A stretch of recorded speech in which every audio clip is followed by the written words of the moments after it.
인생의 절반쯤 왔을 때 깨닫게 되는 것들. 나만의 이정표를 위하여. 나이가 들고 삶의 단계들을 하나하나 밟아감에 따라 우리는 계속해서 자신을 이루고 있던 일부를 버리게 된다.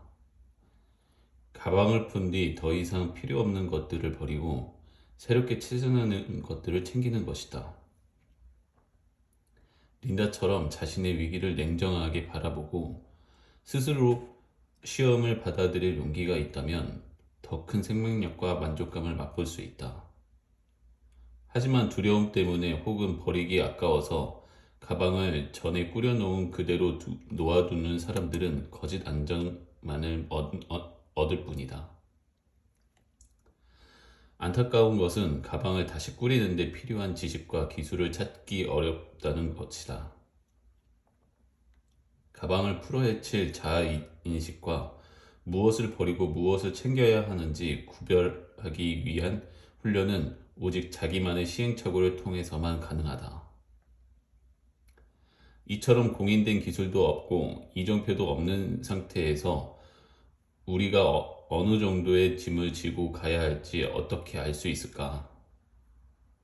그토록 많은 사람이 과중한 짐에 눌려 쓰러지는 것도 어쩌면 당연한 일이다. 짐을 풀고 다시 꾸리기 위해서는 먼저 올바른 질문을 던질 수 있어야 한다. 질문이 곧 우리의 원정을 안내해주는 이정표이다. 물론 이 질문들이 항상 올바른 방향을 제시해주는 것은 아니지만 각자의 재능을 모두 발휘해가며 열심히 해답을 찾는다면 꾸준히 앞으로 나아갈 수 있다. 여기 우리가 찾아낸 유효한 몇 가지 질문을 소개한다. 하루 중 30분 이상 혼자 있을 시간이 생긴다면 편안한 의자에 조용히 앉아 영화를 한 편 감상해보자. 영화의 주인공은 나이며 지금까지 살아온 나의 삶이 영화의 줄거리가 된다. 어떤 영화인가? 신나는 영화인가? 지루한 영화인가? 좋았던 것은 무엇인가? 잃어버린 것은 무엇인가? 이것이 과연 내가 원하는 삶인가? 사람들과의 관계는 어떤가? 지금 몸담고 있는 곳에서 당신의 모습, 어떤 모습으로 살아가고 있는가? 당신의 재능을 어떻게 발휘하고 있는가? 당신은 시간과 에너지를 대부분 어디에 쏟고 있는가? 돈 문제만 걸리지 않는다면 당신의 삶과 일에 대해서 어떤 결정을 내리는가? 가능하면 이 질문들에 대한 자기만의 답변을 적어보는 것도 좋다. 그런 뒤에 다음 공식과 연결시켜보면 어떨까? 자신이 속한 곳에서 사랑하는 이들과 함께하며 삶의 목적을 위해 자기 일을 하는 것. 단순한 삶은 많은 것을 포기함이 아니다. 덜 가지면 덜 가질수록 더 많은 것을 얻는다. 사람들은 대부분 이 말을 많은 것을 포기해야 한다는 의미로 해석한다. 하지만 편리함과 안락함을 포기하거나 희생하지 않고도 얼마든지 삶을 단순하게 만들 수 있다. 그러기 위해서는 정말 중요한 것이 무엇인지 알아야 한다. 가방 안에 무엇이 들어있는지 따져보고 그것이 정말 원하는지 그리고 반드시 가지고 가야만 하는지 결정을 내려야 한다.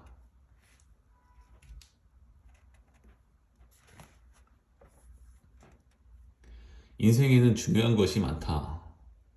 그러나 중요하지 않는 것이 더 많다. 행여 하나라도 떨어뜨릴까 잔뜩 웅크렸지만 기어이 다 놓치고 퍼질러 앉았네. 꾸러미 한 알은 모두 내려놓고 다시금 차곡차곡 쌓을 수밖에. 로버트 프로스트. 한아름 중에. 언젠가 공항에서 가방을 잃어버린 적이 있다. 그때 항공사 직원이 내게 묵직한 파일을 들고 왔다. 그것은 온갖 여행 가방 샘플 죄다 모아놓은 파일이다. 이 중에 손님 가방이 있습니까? 나는 입이 쩍 벌어졌다. 가방 종류가 그렇게 많은 줄 정말 몰랐다.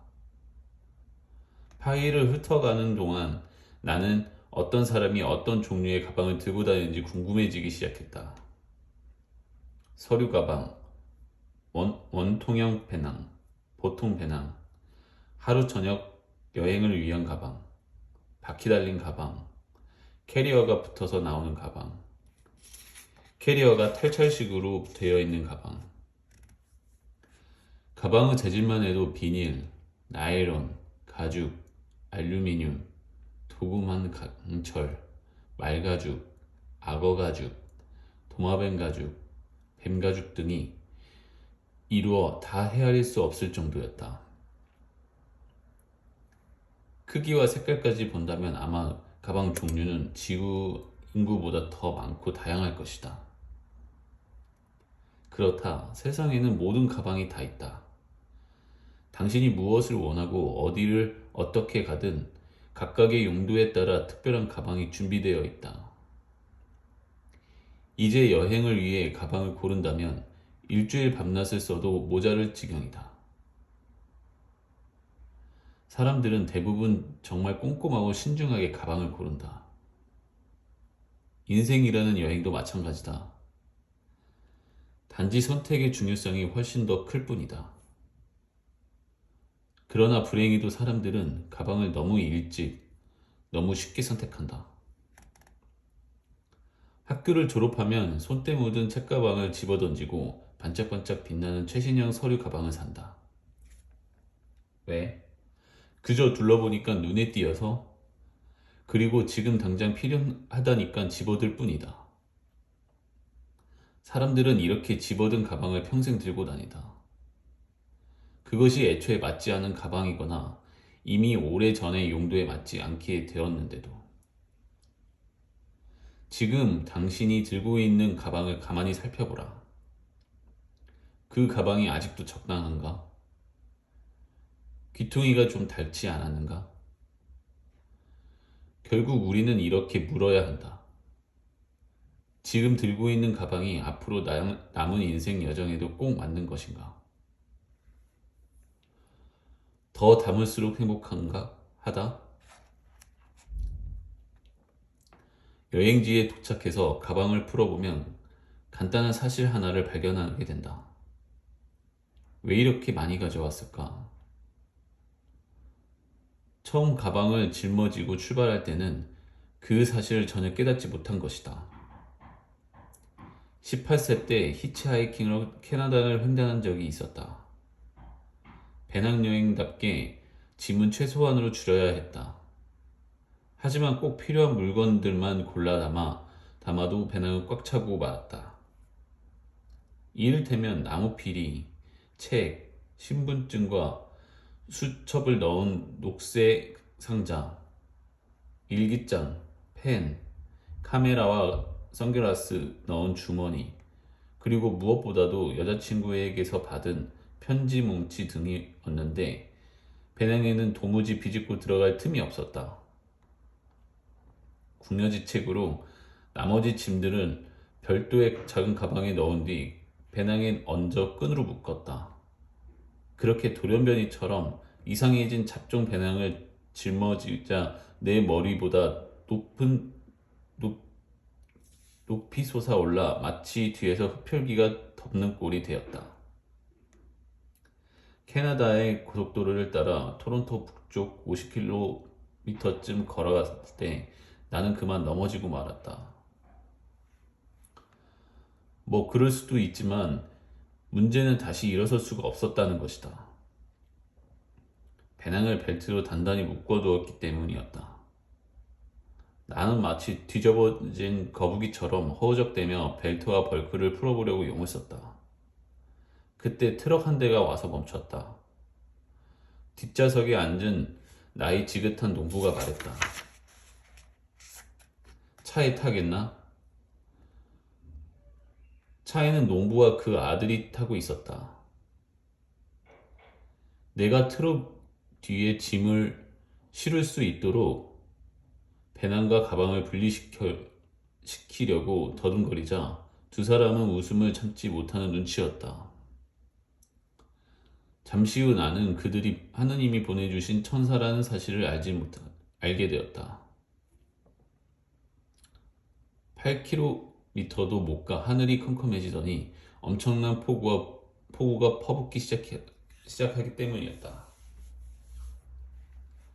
30분쯤 지나 행선지가 갈라지는 지점에서 그들은 나를 도로변 휴게소로 내려주었다. 나는 쏟아지는 비를 맞으며 배낭을 끌어내렸다. 감사합니다. 잘 가게. 차는 곧 출발했다. 아차, 내가 실수를 알아챘을 때 이미 차가 저만치 사라지고 있었다. 내 작은 가방을 실은 채. 나는 비탈진 고속도로 진입로를 정신없이 달려가면서 미친 듯이 팔을 흔들며 소리쳤다. 작은 가방에 들어있는 나의 귀중품들이 주마등처럼 내리를 스쳐 지나가고 있었다. 아, 정말이지. 저 녀석들만 구할 수 있다면 진흙 구덩이에 내팽겨진 배낭이냥 떠내려가든 말든 상관없을 것 같았다. 나는 초인적인 힘을 발휘하며 달리고 또 달렸다. 그러자 기적 같은 일이 벌어졌다. 농부의 차가 신호에 걸려 속도를 늦추기 시작하였다. 기다려요. 멈춰요. 나는 막 고속도로를 들어서는 찰나에 간신히 차를 따라잡을 수 있었다. 나는 백밀러로 나를 보더니 웃음을 터뜨렸다. 실성한 내 꼴을 보고 어떻게 웃지 않을 수 있겠는가. 나는 아직도 그들과 상당히 멀어떨어진 거리에 있었기 때문에 목청껏 소리쳤다. 농부와 아들이 내 배를 잡고 웃는 동안 나는 트럭 뒤로 가서 가방을 끄집어내렸다. 마치 구사일생으로 살아난 아들을 아는 것처럼 힘껏 가슴에 꼭 껴안았다. 그리고 돌아서서 왔던 길로 걸어갔다. 미안한 얘기지만 나는 그들에게 태워줬다는 고맙다는 인사조차 하지 못했다. 그 이후로도 나는 똑같은 실수를 자주 범하곤 한다.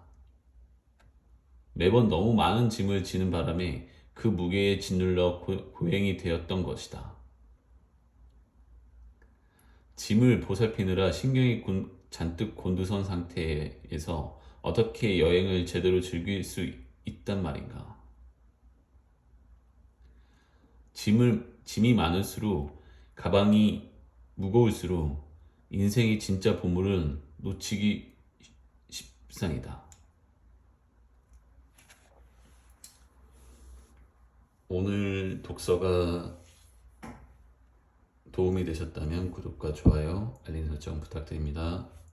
감사합니다.